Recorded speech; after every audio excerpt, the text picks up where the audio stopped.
accents are probably one of the most vital parts of the sensory experience that we have with speech processing in particular.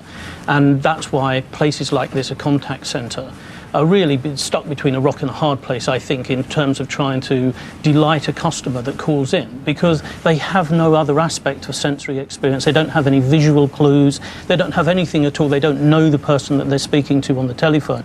Emoji. Oh, sorry, don't think of an orange monkey. I did ask you not to do that. I don't know why that slide is there, I do apologise, he shouldn't be there. If I buy a Rolex watch, I'm not buying it because I want to tell the time. I can get something for, I don't know, 1 rupiah that will tell me the time. So, emotions, as I explained yesterday, are all subconscious. We don't know that we're feeling them until we feel them. And then once we feel them, we can engage with them. And so the purpose of your personal brand is to engage with the customer or the potential customer at the emotional level. And what I'd like to do before I do anything else is introduce my co-host for today. He's over here. And his name's Brian. If you're ahead of the game, you'll understand why he's called Brian. But Brian doesn't say an awful lot. He won't be saying very much to you today, but he thinks an awful lot. In fact, he thinks all of the time. And he thinks about business, and he thinks about buying things from people like you, companies that you own, companies that you're involved in. Brian is your customer. Being a bit sexist because it could be Bryony, and she could be your customer. Branding is one of the most misunderstood subjects of any business. And I've worked for the biggest. I've worked for Virgin, I've worked for BT, Yellow Pages, I've worked for Barclays, I've worked for pretty much the top 10 global companies.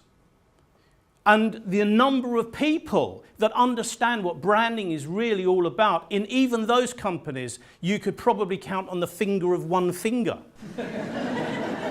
They do not know.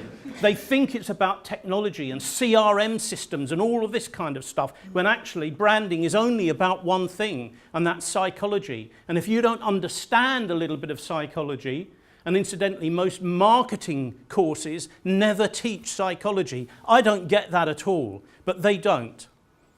But that's what branding is all about, psychology. What about quality?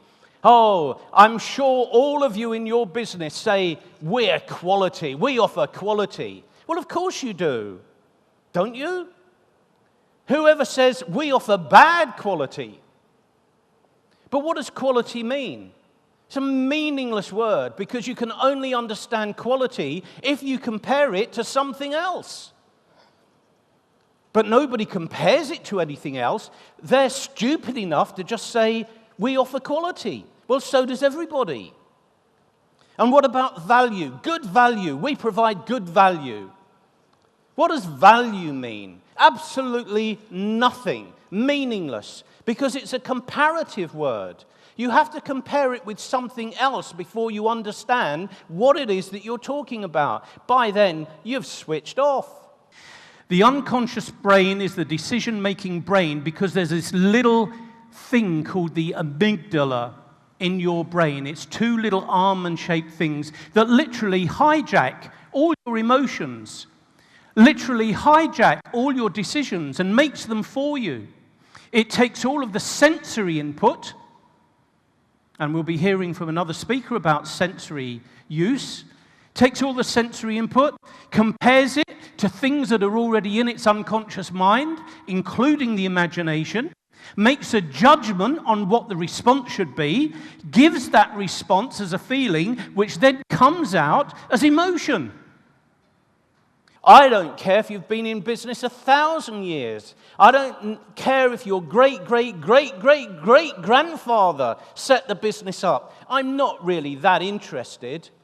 Not unless you're going to tell it to me in a very compelling way, which nobody ever really does.